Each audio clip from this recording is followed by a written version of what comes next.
Assalamualaikum warahmatullahi wabarakatuh. Bagaimana kabarnya hari ini anak-anak?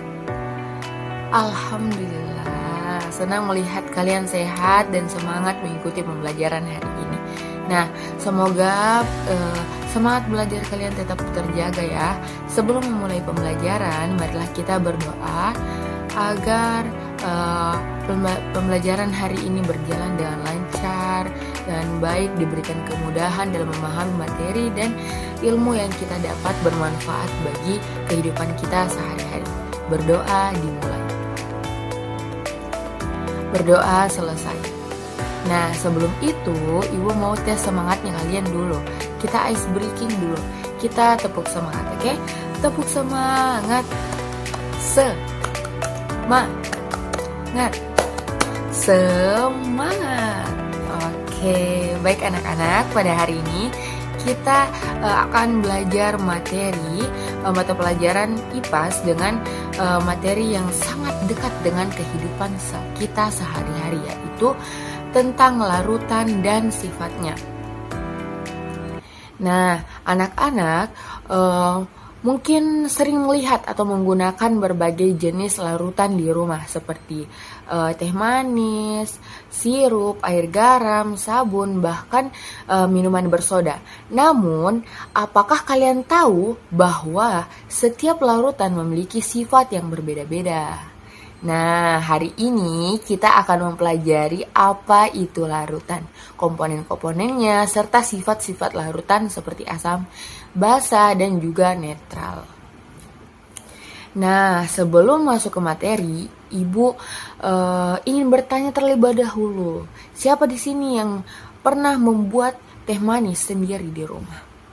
Nah, biasanya saat membuat teh manis, kita mencampurkan gula ke dalam air teh lalu diaduk. Setelah diaduk, gula tersebut akan menghilang dan bercampur secara merata dengan air.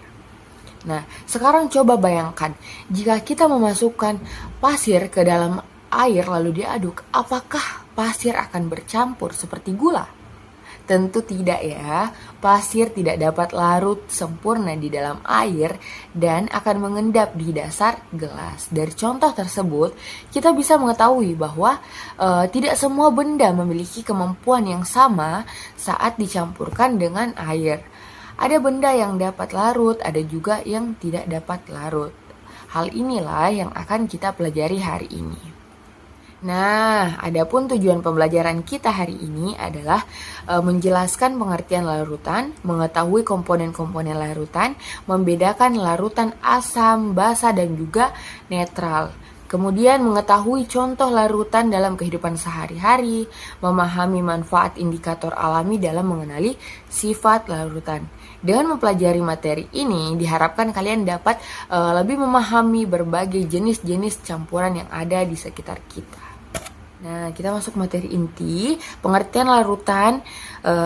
Anak-anak, larutan adalah campuran homogen antara dua zat atau lebih yang tercampur secara merata sehingga bagian-bagiannya tidak dapat dibedakan lagi.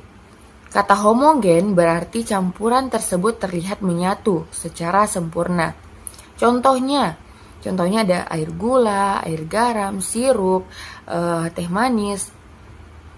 Nah, pada air gula, misalnya, kita tidak dapat melihat butiran gula setelah gula tersebut larut di dalam air. Hal itu menunjukkan bahwa gula telah bercampur secara merata dengan air dan membentuk larutan. Larutan sangat sering kita jumpai dalam kehidupan sehari-hari. Bahkan sebagian besar minuman yang kita konsumsi merupakan contoh larutan. Setiap larutan memiliki dua komponen utama, yaitu zat terlarut atau solut. Zat terlarut adalah zat yang dilarutkan ke dalam pelarut. Contohnya apa kira-kira? Nah, contohnya itu gula pada air gula, garam pada air garam. Zat terlarut biasanya jumlahnya lebih sedikit dibandingkan pelarut. Nah, jadi pelarut itu seperti air. Nah, zat terlarutnya itu gula dan juga garam. Pelarut adalah zat yang melarutkan, zat terlarut. Nah, contohnya itu tadi air pada air gula, air pada air garam.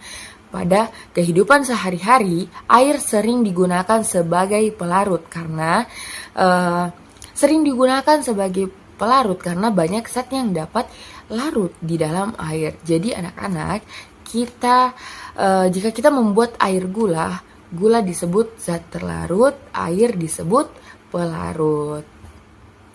Nah, kita masuk kepada sifat-sifat larutan. Sifat-sifat larutan dibedakan menjadi 3 jenis berdasarkan sifatnya, yaitu larutan asam, larutan basah, dan juga larutan netral. Larutan asam memiliki beberapa ciri, yaitu rasanya masam, memiliki pH kurang dari 7. Contoh larutan asam itu seperti cuka, air jeruk, minuman bersoda. Nah, anak-anak pasti pernah merasakan air jeruk yang terasa asam. Nah, itu merupakan salah satu contoh larutan asam. Larutan asam juga dapat ditemukan pada cuka yang biasa digunakan untuk memasak, biasa dicampur juga di bakso, begitu. Larutan basah memiliki ciri-ciri. Ada berapa kira-kira ciri-cirinya? Yang pertama itu rasanya pahit, terasa licin saat disentuh, memiliki pH lebih dari 7. Kalau yang contoh larutan basah itu ada sabun, deterjen, obat mah. Nah, jika kalian pernah memegang sabun, biasanya tangan kalian terasa licin. Nah, hal itu merupakan salah satu ciri larutan basah. Nah, selanjutnya larutan netral. Larutan netral adalah larutan yang tidak bersifat asam maupun basah.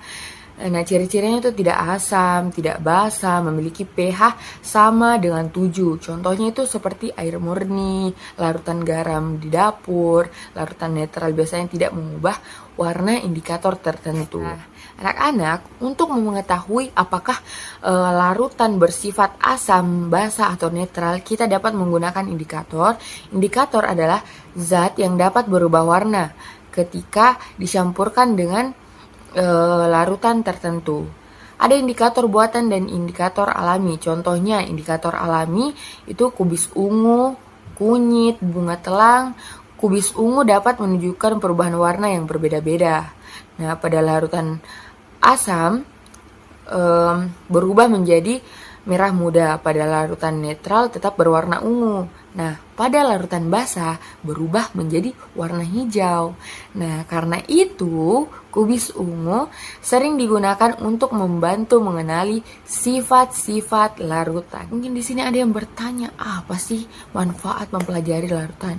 Jadi anak-anak, mempelajari larutan sangat bermanfaat dalam kehidupan kita sehari-hari. Dengan memahami larutan, kita dapat mengetahui jenis zat yang aman digunakan, mengenali bahan-bahan di sekitar kita, memahami campuran dalam makanan dan minuman, menambah pengetahuan tentang sains. Selain itu, kita juga belajar untuk berpikir kritis dan lebih teliti dalam memahami atau mengamati sesuatu. Baik anak-anak, hari ini kita telah mempelajari tentang pengertian larutan, komponen larutan, larutan asam, basah, dan juga netral, indikator alami. Sekarang kalian sudah mengetahui banyak larutan yang ada di sekitar kita, memiliki sifat yang berbeda-beda.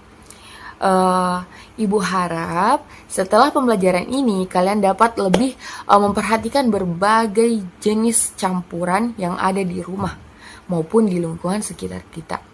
Tetap semangat belajar dan teruslah ingin tahu terhadap hal-hal baru di sekitar kalian. Terima kasih atas perhatiannya. Ibu ucapkan Assalamualaikum warahmatullahi wabarakatuh.